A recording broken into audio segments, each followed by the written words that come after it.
It's January 26, Sunday. Sunday ng 2025, January. 16:37, alas 4:37 dito sa bukid ng Ringon. So, nag-iisip ako ng topic na magandang topic natin nga. It's Sunday nga daw. So, gawa tayo ng edition. Kung ano-ano lang siguro. So, naririnig ko sila dito doon sa malayo. Dito rin sa malapit, meron din dito sa mga malalapit. Mga praning dito sa bukid. Hindi ko alam kung naka-televise ba tayo sa TV. Hindi ko alam kasi talagang nagkakagulo sila dun eh. Yun, dun, malapit sa may bagtas. Dun sa bagtas na property na atado. So dito, mga baliw dito sa bunga. Hindi ko alam kung saan galing yan. Hindi ko kilala kung sino-sino mga. Hindi ko alam kung ano ba, yung hindi ko alam kung naka-televise tayo sa TV o kasi ginagago nga ako maigi ng mga TV station na to, mga radyo na to. So, hindi ko alam kung sa Facebook, yun sigurado sa Facebook na merong groups doon na nakikita tayo ng live. So matagal na siguro yun na parang pinaka lugar nila doon na parang mga pinata-target ng mga gagong to. So mostly ang mga may utak dito kalimitan mga NBI. Kasi nababasa ko sa Facebook yung mga targeted individual, mga NBI ang mga kumakana, mga FBI, CIA. So pagka may alam ka, patitira ka sa mga NBI, CIA. So gagamit ng mga tauhan nila dito sa baba. At kalimitan mga ginagamit nila mga tao ng mga network TV. Mga tauhan ng mga broadcast TV. Kasi sila yung may alam dyan sa mga signal na yan. Sa mga ginagamit nilang panggago. So, lalo na nataniman tayo ng ng chips dito sa ulo natin. So, hindi ko alam kung sinong gumawa niyan sa akin. So, parang sabi nila, naririnig ko lang na mga kainuman ko. So, parang lasing yata ako noon. Wala naman akong malay noon. Baka siguro na itanim sa atin. Kasi ako mismo, may alam ako sa mga technology kasi kung mararamdaman ko na meron ng chips na pwedeng naitanim sa akin. Kasi nakikita, andito ako, wala akong gamit. Nakikita nila lahat yung nakikita ko. So, nalalaman nila yung takbo ng katawan ko. Nalalaman nila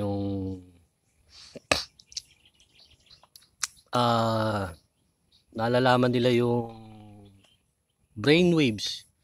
Kumbaga yung minsan may iniisip ka, inaalam nila. Nalalaman nila kung ano yung iniisip mo. Hindi naman yung talagang saktong iniisip mo. Kumbaga may hint sila kung ano yung iniisip mo. Kasi every part ng brain natin makikita. Lalo na sa brainwaves.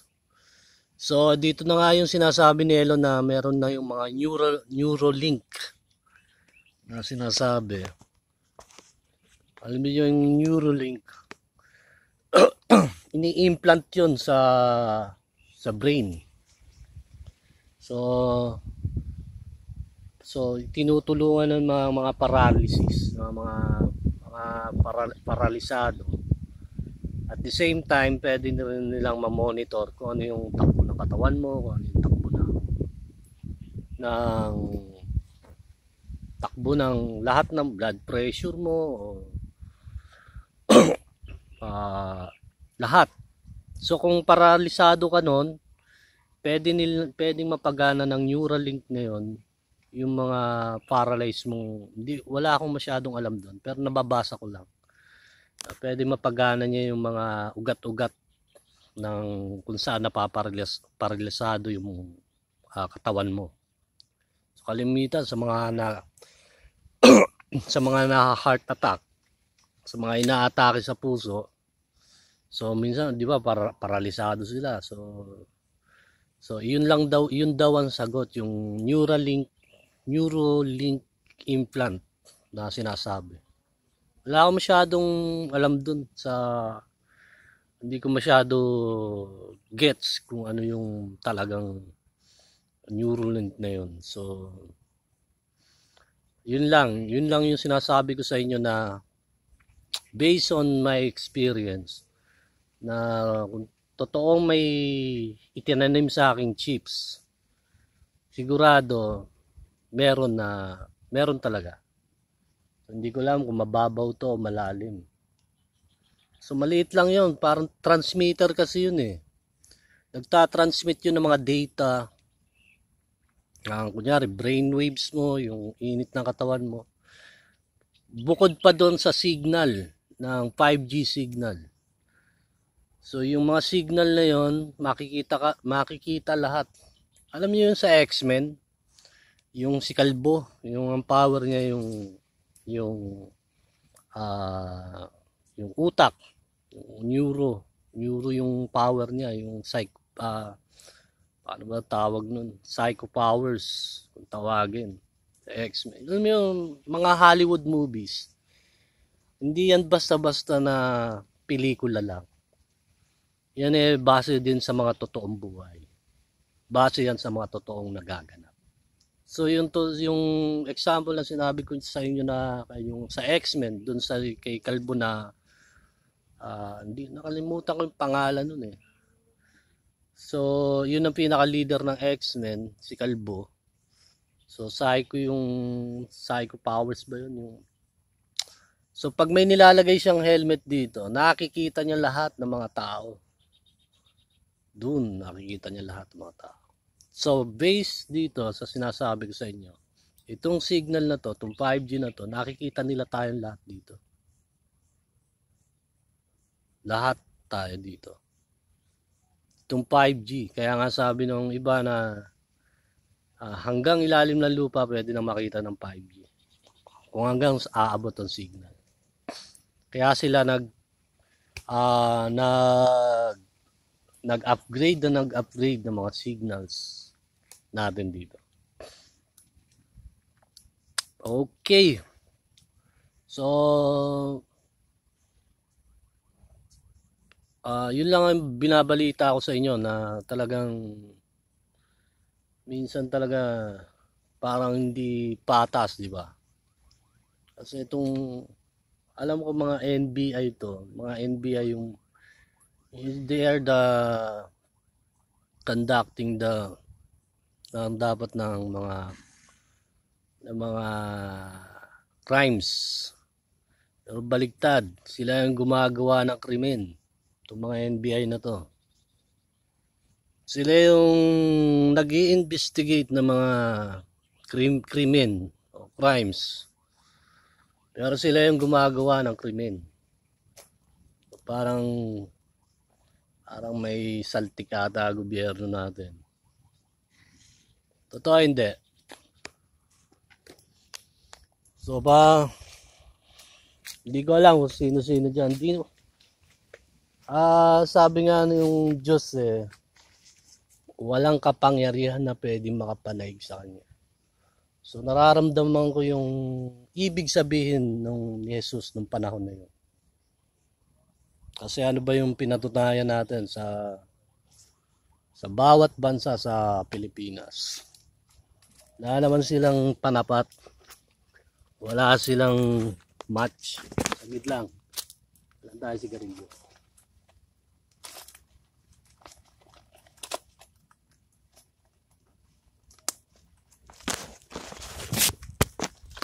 Wala naman silang match sa atin. Ano ba i-match nila sa atin? Gagawan muna nila tayo ng kaso bago nila tayo matira. Kaya nga sabi ko, sana may baril ako ngayon para malaman natin kung ano yung kasong gagawin nila.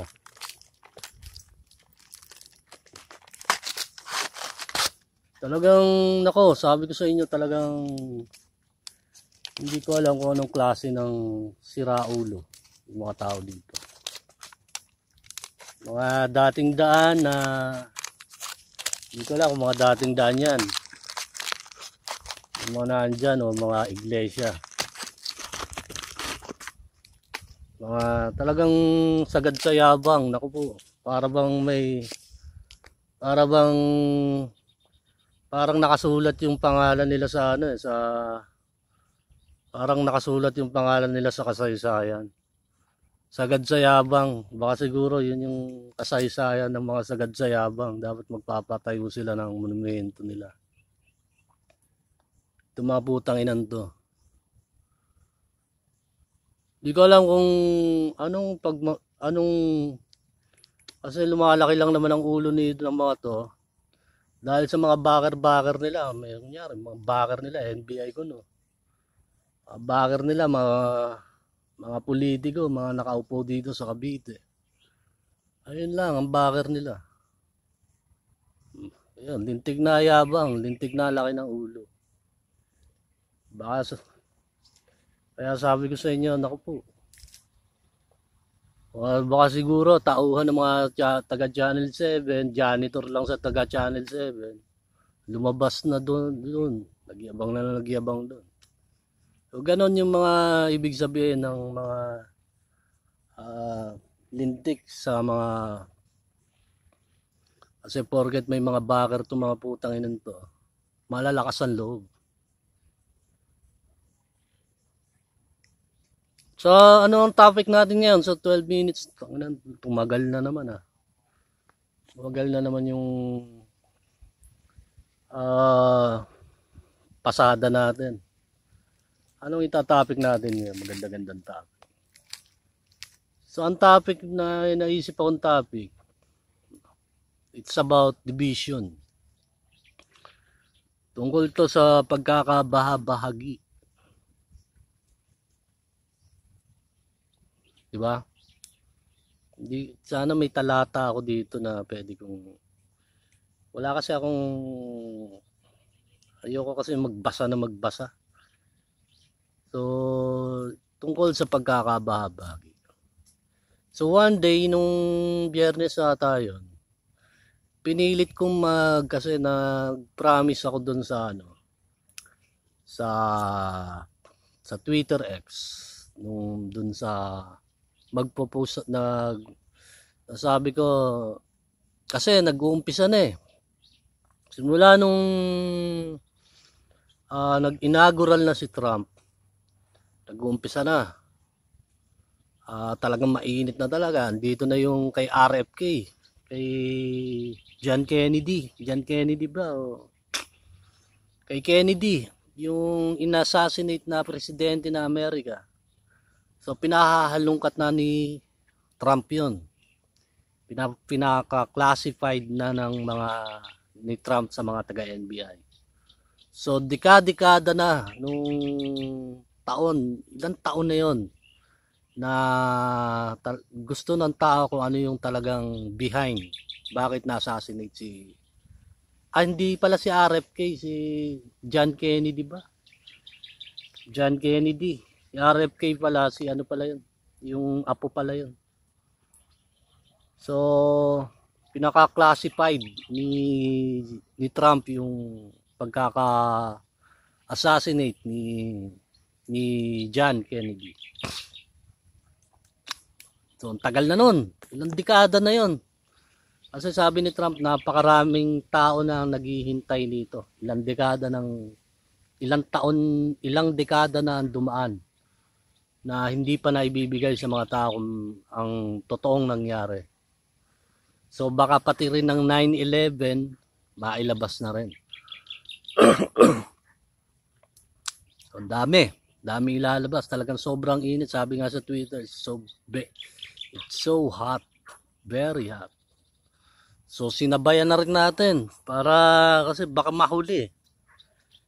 So sumabay na rin tayo. Sabi ko, gumawa ako dito ng shot muna ako nakaprasong MP lights. Tapos kahit bali-baligo yung English ko, nako talagang kailangan Talagang hindi naman kasi kahit baligo kasi yung iba, mahirapan sila maghanap kung sino yung magta-translate. Kasi marami tayong mga tropa doon na puro Amerikano na mahihirapan din sila kung saan magta-translate o tsaka hindi naman accurate yung mga translator na mga website. So napilitan si Jan na mag-English ng bali-baligo. So kahit papaano naman siguro na nasabi natin yung tunay na pakay na kung ano yung dapat gawin.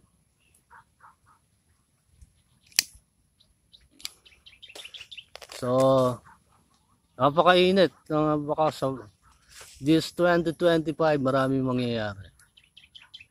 So ang dami. January pa lang, nag-uumpisa pa lang. At talagang boom, napakarami ng nangyayari. So, sinabi ko doon na kailangan ng umpisahan yung sinasabi kong itatayo. Hindi ko nasabing establish. Sabi ko, let's rock and we need to roll. Yun ang sabi ko . So, hindi ko masabi yung gusto kong sabihin. Yung talagang fluent ba? Hindi ko masabi. So, dito na yung sinasabi ko, yung division na sinasabi ko. Na dito magkakaalaman lahat. Pag lumabas yung katotohanan na to, magkakadivision. So dito natin mapapatunayan yung demonyo at yung followers ni Jesus Christ. Kasi dito magkakahiwalay. Dito maihiwalay yung mga damo at palay. Yung totoo. Kasi alam nyo, katulad nga ng sinabi nung bata pa si Jesus, na sabi ni Simon dun sa batang Jesus na itong batang ito, ang siyang magpapabagsak at magtatayo sa Israel. Patatamaan niya ng tabak ang bawat puso ng mga tao. At malalaman niya kung ano yung iniisip ng mga tao. Nakuha niyo yun? Patatamaan niya ng tabak ang puso ng mga tao. At malalaman niya kung ano yung iniisip ng mga tao. So, kapag pinaliwanag na ng Amerika yung mga bawat katotohanan na yon, lahat ng katotohanan na yon tungkol sa Diyos, tungkol sa mga kautusan, lahat. Pagka yun na naging seryoso na sila, kunyari sa bawat network TV, pinaliliwanag na bawat isa-isa. Doon na magkakaroon ng bahagi. Kasi yung espiritu, ang siyang tatama. Sabi nga, the word of God has a double edge. Mayroong dobling talas, may dobling talim na humahati ng kaluluwa at pag-iisip ng tao. So ito yung Spirit of God. Ano ba ang Word of God? Yun yung ibig sabihin ng Espiritu ng Diyos, hindi yung white lady, hindi yung nuno sa punso, hindi yung Hindi yun ang spirit. Ang spirit is the word of God. Yun ang espiritu. Nakuha nyo? Hindi yun white lady na makikita mo mumu o makikita mo si Jesus doon na may mumu. Hindi. Yun ang espiritu ng Diyos. Ang karunungan ng Diyos. So pag ginawa niya na yun, yun yung sinasabi ko sa inyo na patatamaan niya ng tabak ang bawat puso ng mga tao. So ito yung katotohanan at kasinungalingan. Di ba? Katulad ng ginagawa ni Trump ngayon, nilalabas niya lahat ng katotohanan. So about kay doon sa John Kennedy. So dito naman sa atin, it's about God. Ilalabas yung mga katotohanan tungkol sa Diyos.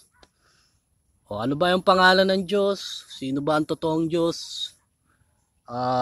Ano ba ang kautusan? Ang totoong kautusan. So maraming tatamaan ng espiritong to. Iyon yung tabak na sinasabi. Na kapag tumama sa puso ng isang tao, malalaman niya ang iniisip ng mga tao. Kasi ano ba ang manggagawin ng mga tao pag nalaman niya ang katotohanan? Kahit ikaw malalaman mo kung ano yung iniisip niya. Kasi pag yun nalaman ng tao, pumunta na sa kanya ang espiritu ng Diyos. Tatamaan. Nasa sa kanya kung ihiwalay siya o nasa sa kanya kung nandun lang siya. Malalaman mo ang bawat iniisip ng mga tao. Pagka naituro na yon sa lahat, sa buong mundo at sa Amerika, pag umpisa na yon sa Amerika. Nakakuha ka na naman. Nakadampot ka na naman. Sa mga tanga, hindi alam yun. Kasi nga, ang patakaran ng mga Pinoy, di bali ng tanga, dakila naman. Di ba ganun yun? So yun ang ibig sabihin ng kasabihan sa mga Pilipino. Di bali ng tanga, dakila naman. Di ba? So hanggang sa tumanda ang mga Pinoy, hanggang sa tumanda ang mga Pilipino, ganun na lang talaga sila. Di bali ng tanga, dakila naman. Diba? Doon ka na lang. Huwag mo akong idadamay doon. Huwag mo akong isama doon sa katangahan mo. So, minsan nabasa ko sa Twitter na about division. Sabi nung nag-post sa Twitter X na paano natin masasakop ang Amerika? Paano natin pababagsakin ng Amerika? Grok. Yung Grok kasi, yun yung pinaka-AI ng Twitter X. So sabi nung Twitter X, sabi nung Grok, kailangan mo silang pag-divisionin o pag-aaway-awayin. So napaisip ako nung time na yon na nagbabasa ako. Napaisip ako nung dito sa bansa na parang ganun yata yung nangyayari dito sa Pilipinas. Hindi nyo ba napapansin? Hindi nyo ba napapansin kung paano tayo nasasakop? Paano? Dahil tayo ay pinag-aaway-away tayong lahat. Nakuha nyo? So, tanungin nyo si Grok. Sino yung may Twitter X na account dito? Tanungin nyo si Grok. Paano natin pababagsakin ng Pilipinas? Paano natin pababagsakin ng Amerika? Sasagot si Grok. Kailangan mo silang mag-divide. Divisionin, pag-division. So, doon sa division na nangyayari, sabi nga sa kasabihan sa talata ng Biblia, paanong makakapagtayo ng kaharian si Satanas kung siya ay nagkakabahagi? Hindi siya makakapagtayo ng kaharian. Nakuha nyo?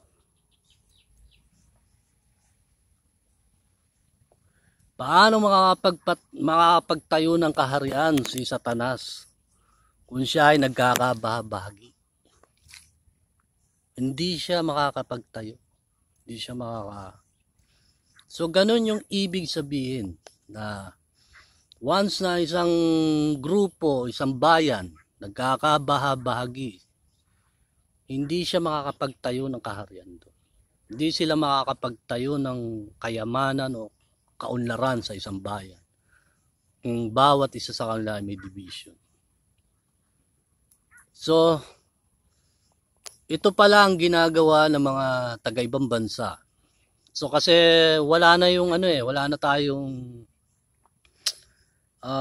the time of war ng mga nuclear, tinanggal na yung mga nuclear, andun pa rin yung nuclear, pero meron tayong Geneva Convention na sinusunod. Ito yung patakaran ng mga sa war, ng mga sundalo. So, dito sa ang bagong armas ng paano ka manakop ng pakikipaglaban ngayon. Ang armas ng war sa Tagalog, pati tuloy Tagalog. Ng giyera. Ang war ng ibig sabihin, ang giyera ngayon sa henerasyon ngayon ay tungkol sa paano nila pagbabahabagiin ang bansa. So sa mga James Bond movie, makikita nyo to kung paano nila pinag-aaway yung mga bansa. Sa mga James Bond movie, di ba? So totoo yung mga, sabi ko nga sa inyo, ang Hollywood ay hawak ng mga CIA. Hawak ng mga FBI. So kasi ang movie kasi, malakas siyang mag-impluwensya ng mga tao. Malakas siyang makapagdala ng mga tao. Influence. So sa CIA movies, sa mga Hollywood movies, makikita mo na akala mo fiction yung movie na yun, pero in real life, totoo ang mga movie na yun. Totoo ang mga pelikula. So marami kayong makikita. So sa panahon ngayon ng giyera is hindi na about sa mga nuclear o hindi na about sa mga matitinding armas. Kundi kung paano mo sila sa isang lugar o isang bayan, paano mo sila pag-aaway-awayin. Paano mo sila pagbabahabagiin. So this time, parang giyera sa Biblia, na kung paano taktika ni Jesus, ganun din ang gagawin natin. Na kung paano natin sila pagbabahabagiin. Paano makakapagtayo si Satanas ng kaharian niya? Yung siraulong demonyong to, paano makakapagtayo ng itong demonyong mga, ewan ko kung mga iglesia yan o dating daan. Hindi yan makakapagtayo ng mga kaharian nila. Kasi sila mismo nagkakabahabagi. Divide sila, sabi nga, ang mabagsakan ng batong ito, pangangalati kung gaya ng alabok. Ano ibig sabihin nun sa parabola? Pagbabahabagiin kayo ng batong ito. Ang batong ginawa ni Jan. Simple. Diba? Ang batong ito, ang mabagsakan ng batong ito, pangangalatin kung gaya ng alabok. So, tibay-tibayan nyo. Sasabihin ko na lang sa kanila, tibay-tibayan nila. Kasi, makikita naman natin kung talagang matibay sila. So, pag naumpisahan sa Amerika, sana maumpisahan na agad ni Trump at ni Elon, yung sinasabi ko. Pag naumpisahan yun, dire-diretso na yun. Sabi ko nga sa kanila, meron kasing mga Antifa at Hamas dun na parang nagrarally dun sa Amerika. Sabi ko dun sa ginawa kong bidyong English kung baliko. Sabi ko, hindi nyo kailangan silang iharas. Hindi nyo kailangan ng matitinding armas para pasunurin sila o para itaboy sila. Kundi kailangan nyo lang ng katotohanan. Kung ayaw nilang makinig, mag-discuss sila sa mga TV, sa mga radyo. Wala silang magagawa. Hindi nila kayang tayuan yun. Hindi nila kayang kontrahin yun. Katulad ng mga kalabang ko sa debate, na mismo mga Muslim na rin ang nagsabing parang tinamaan ang puso nila sa katotohanan ng sinabi ko. So, ganun ang katotohanan, ganun ang ibig sabihin ng Diyos.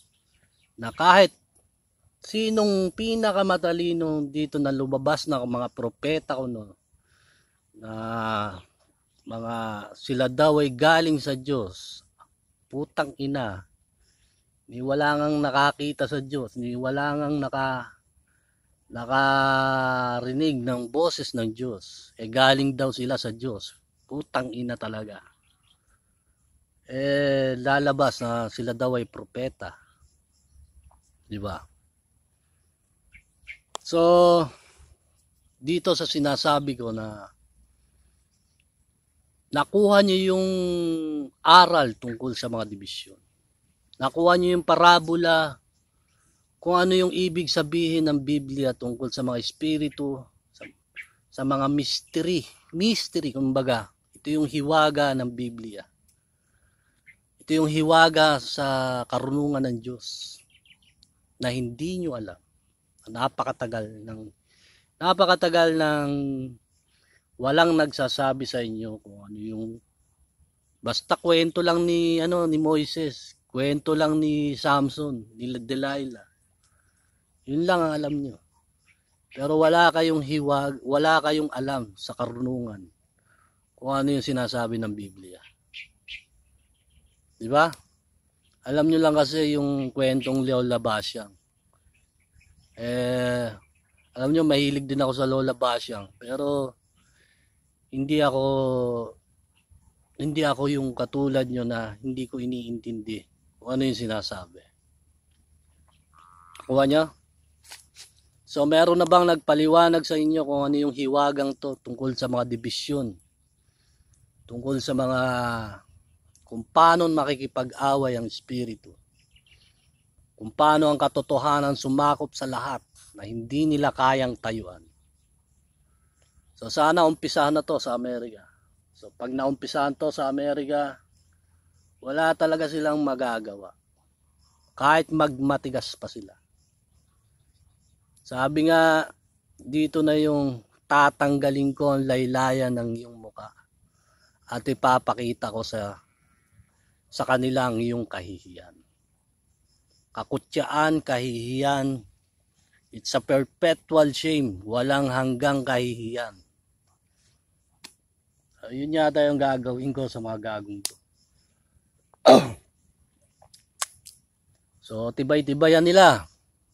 Dapat maging matibay sila. Kasi pagbagsak ng batong yun, wala si Ding para sumalunod. O wala si Darna para sumalun ng batong yun. Hindi mo kaya yun. Hindi nyo kakayanin. Okay, 33 minutes na pala. Putang ina. Sa susunod na ulit. Ako po, 10 piso na naman to, itong upload na to. Next time na ulit. At God bless.